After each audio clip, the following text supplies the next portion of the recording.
Hey, how's everyone doing? It's Max again, and today we're going to be talking a bit more about Exfil. But, bit of a change of plans. Last video I said we were going to go into more the technical side of things, and while that is true, I'm going to be lighter on specifics of items and talk more about changes that have come up recently after extensive playtesting with the first version. So, recently I was able to finally playtest Exfil extensively. Got about 10 games in over the course of a couple of weeks, and I can say now, it's got its problems. First game, my eyes glazed over by round 3 once I realized that one of the weapons was very easily exploitable, and a specific combination of items that I will go over later led to every combat encounter, every challenge that the players had to face be trivialized and turned into a sort of exploit for movement and resources. So, with all that being said, I resorted to my tried and true meditation tactics.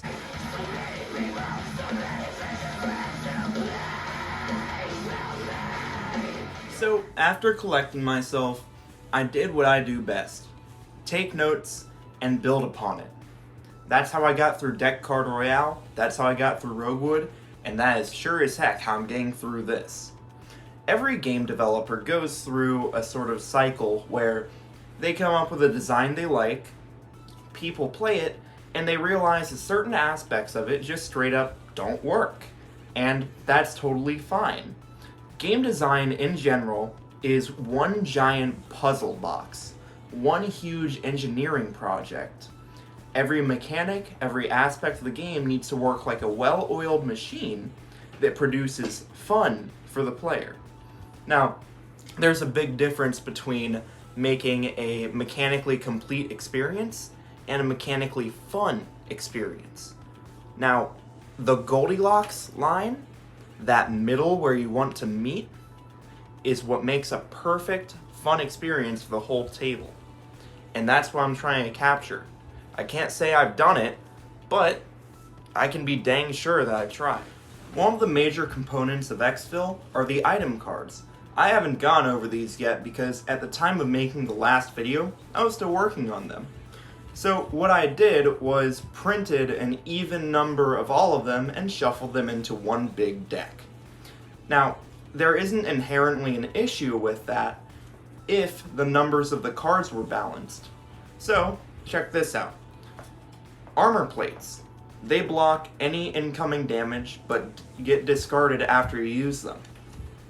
There's the same amount of those as there are smart mines. Items that you can plant in different rooms to cause damage to incoming enemies. The same as health kits, items that you can use to heal either yourself or other players. Also, at the time of recording, these heal a bit more than they should. A bit overpowered, much like the armor plates. So, you can imagine how things would be if a player ends up rolling 3 armor plates and a health kit.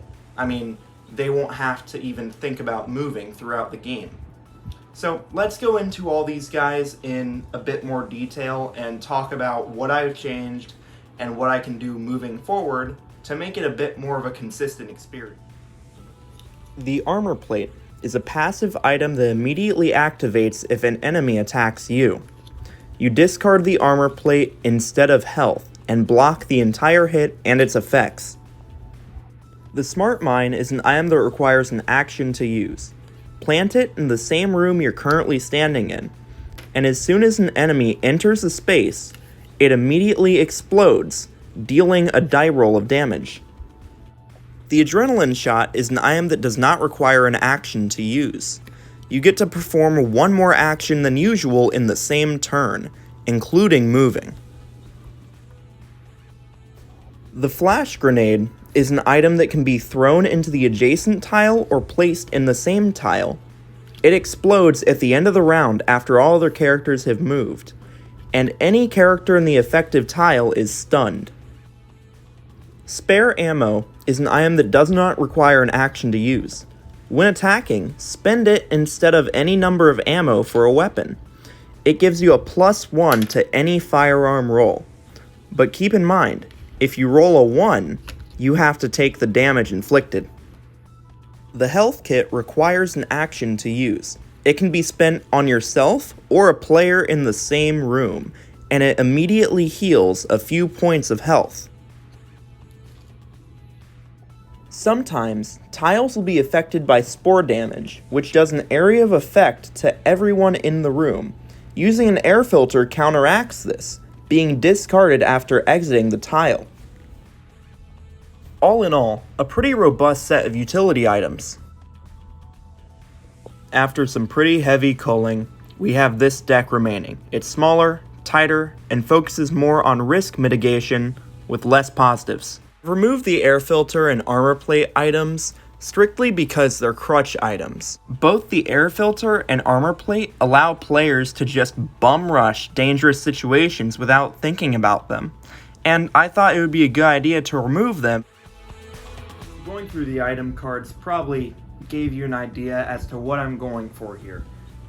Players had too many ways of cheesing the system, so to say. And there weren't enough things forcing decisions, and tough decisions. Not, should I unload all my ammo on this enemy and pick up what they dropped, instantly refilling what I have? Or do I run through them with armor and out of their line of sight before they can even react? It turns into a more measured approach, as I was going for originally, and thanks to all that playtesting, I'm happy to say I've got it going. It's been going really well, and with that, let's continue our talk onto the weapons. Now, something I mentioned in the last video was this little gray number here that, as you can see now, is crossed out. These were going to be the defensive values, and the way they worked was that a player would attack an enemy with said weapon, that enemy would hit back, and whatever the value on that card was, would be the amount of damage they subtract. And once again, that was another crutch. I very quickly found out that players were either forgetting to use it, or it was completely mitigating attacks. So instead of spending items or repositioning or even disengaging from enemies, choosing to tactically run away, they would just spam the same weapons and the enemy would roll up zeros, essentially making most combats inconsequential. That's what I was talking about earlier when I was mentioning the combinations of items that trivialize encounters. Let's go into some specifics here on the weapons, so I can really bring home that point for you. Starting with the biggest offender, here's the pick saw. So, roll for damage +1. On a critical roll, stun the target.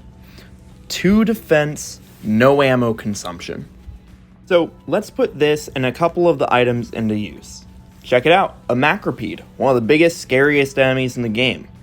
Oh, let me just pull out my pick saw and roll for damage without spending any ammo. 1, okay. 1 again, total of 2 damage. You think my turn's over. I'll spend an adrenaline shot to try one more time. Oh, 2 damage, total of 4. Now, Macropede's gonna attack on its turn, but I'll just block it with armor. Start of my turn, I get to roll an additional 3 times. Now, you can see how this is pretty brain dead. I mean, look at this. Just stand there and attack. Keep rolling till it's dead. So, across the board, balance out items by removing some and limiting others. For the specific weapon of the pick saw, what I can do is remove that extra bonus and the critical roll bonus. The weapon will still be free, not losing its utility. It'll just be a little nerfed. The rebar launcher is the heaviest weapon in the game, dealing a +1 every time you roll, and another +1 if you roll a critical. Now, here's the thing. It's pretty balanced out already since it takes up the most amount of ammo out of any weapon to fire, but I feel like there isn't any sort of movement penalty upon using it. Let's test that out. So, this blue guy here, out of ammo. but he does have a flash grenade. So what he can do is move out of line of sight of this infected guard and throw the flash grenade where he thinks he's going to move. Of course, since there's only one way to go, this guy's going to move over onto it. The flash grenade will explode at the end of the round, stunning him for the next turn. Thanks to a smart use of items and cooperative play, the red guy now has a perfect line of sight. But remember, the rebar launcher now has a movement penalty, so it's all he'll be able to do this turn. So from now on, the rebar launcher's devastating power is also combined with a heavy movement penalty, taking up 2 actions per turn instead of just 1 like the other weapons. Now, let's talk sidearms. Surprisingly enough, they work like a well-oiled machine, but the melee weapons could use a bit of a brush over. So, the combat knife and stun baton are up next. By name alone, you can assume the stun baton is a hand-to-hand version of the flash grenade, inflicting minimal damage and stun. Now, here's the thing. The cost is just too low. It's a small change, but adding another tech point to that cost will help out a lot. The combat knife works fine. It just needs a little bit of a text rework. See, you move in and attack an enemy, and you get to move out of the space for free. What players do sometimes is stack this up, and all I want to do is make it clear that it is a 1-to-1 ratio, and you have to move immediately after attacking. Okay, let's wrap everything up. So, we got some minor changes to weapon and secondary balance. We have some pretty big changes and flat-out crossouts with items. But all that comes together to make something pretty consistent.